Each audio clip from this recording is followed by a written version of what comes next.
imagination in its clearest and most obvious form is mental imagery. You have the experience of seeing in both perception and in imagination, but in perception, the light or sound comes in from the outside world, and for imagination, the information comes from your memories. Coming up with a precise definition of mental imagery is difficult, but coming up with a vague definition is pretty easy.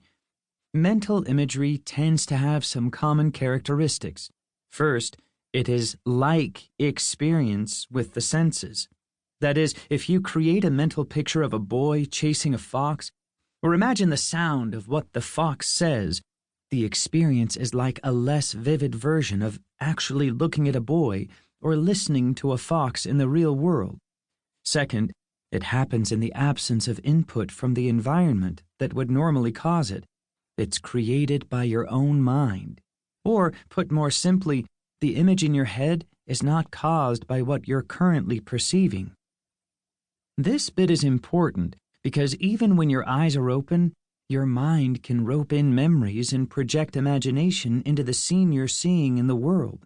You might look at your living room and imagine how a red couch would look in it, and a kind of organic augmented reality. Imagining doesn't have to be in the absence of all perceptual imagery, just in the absence of the stimulation that would normally produce the experience, in this case, an actual red couch. In these examples, we generate imaginings with an act of will, but sometimes imagery comes automatically. For example, many people get spontaneous images when they're reading novels. I've described disturbing things to people to have them tell me sarcastically, "Thanks for that image." People who experience trauma sometimes imagine the event again and again. Not only do they not decide to reimagine the trauma, they can't stop. But can we imagine without imagery? It's easy to think of visual imagination as being nothing more than mental imagery, but we have what we might call conceptual imagination as well that doesn't really have much to do with the senses. I'll give a few examples. Imagine a triangle. Now add one side to make a square. Now add so many sides that there are 2001 of them. The picture of it in your mind's eye is wrong.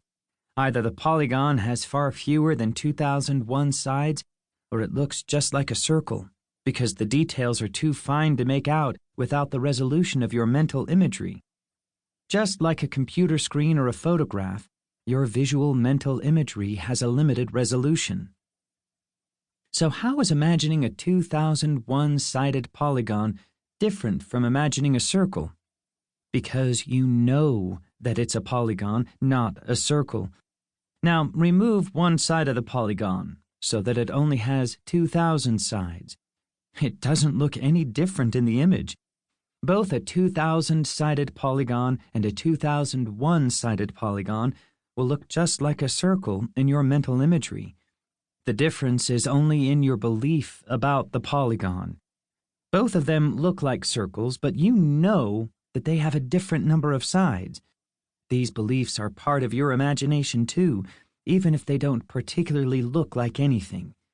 The difference is conceptual, not visual. This is one example of how you can have a non-sensory imagining. There are lots of states of being that don't particularly look, sound, or smell like anything at all. Owning a bike, thinking that Kiki's Delivery Service is a great movie, having $49,000 in your bank account, having a goal to chew more gum, wanting to eat a spoonful of peanut butter, being part of the in-group at work, and so on. Often, our imaginings are a combination of mental imagery, sensory imagining, and conceptual imagining. And this ability is extraordinarily powerful. Our ability to imagine things is a surprisingly important ingredient for the special sauce we have that makes us the only species on Earth that have things like money, the arts, cities, moon landings, and Laurie Anderson's big science album. Let's take social organization as an example. Many of our relationships with other people are one-on-one relationships.